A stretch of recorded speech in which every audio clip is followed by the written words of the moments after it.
കൊച്ചുകുട്ടികളുമായി school trip പോകുന്ന ഡ്രൈവർമാരോടാണ്. അതും അശ്രദ്ധമായി വണ്ടി ഓടിക്കുന്ന ഡ്രൈവർമാരോട്. ഇന്നലെ കോഴിക്കോട് കുണ്ടായിത്തോട് എന്ന സ്ഥലത്ത് വെച്ച് സ്കൂൾ വാനിൽ നിന്നും പുറത്തോട്ട് ഇറങ്ങിയ സെൻഹ മറിയം എന്ന 7 വയസ്സുകാരി, വെറും 2ാം ക്ലാസ്സുകാരി, ആ സ്കൂൾ വാനിന്റെ അടിയിൽപ്പെട്ട് മരണപ്പെടുകയുണ്ടായി. ഡ്രൈവർ വണ്ടി പുറകോട്ടെടുത്തപ്പോൾ ആ കൊച്ചുകുട്ടി വണ്ടിക്കടിയിൽപ്പെടുകയായിരുന്നു.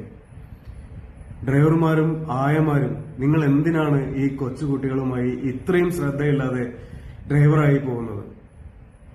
നിങ്ങൾ എന്ത് കണ്ടിട്ടാണ്? എനിക്ക് ചോദിക്കാതിരിക്കാൻ നിർവാഹം ഇല്ലാത്തതുകൊണ്ട് പറയുകയാണ്. നിങ്ങളെ കുട്ടികളാണെങ്കിൽ നിങ്ങൾ ഇങ്ങനെ റോട്ടിലിറക്കി വണ്ടി പുറകോട്ടോ മുന്നോട്ടോ എടുത്ത് ഇത്രയും നിങ്ങൾ ട്രിപ്പ് തയ്ക്കാനുള്ള വ്യഗ്രത കാണിക്കുമോ? സ്കൂൾ അധികൃതർ ഡ്രൈവർമാർക്കും ആയമാർക്കും പ്രത്യേകം ട്രെയിനിങ് കൊടുക്കേണ്ടതുണ്ട്. കുട്ടികളെ അവരുടെ പേരൻസിന്റെ കയ്യിൽ എത്തുന്നവരെയെങ്കിലും ഒന്ന് ശ്രദ്ധിക്കാനുള്ള സമയം അവരോട് ജാഗ്രത പുലർത്താൻ തന്നെ പറയേണ്ടതുണ്ട്. ചിത്രശലഭത്തെ പോലെ പാറി നടന്നിരുന്ന അവൾ ഇന്ന് ആ വീട്ടിലില്ല.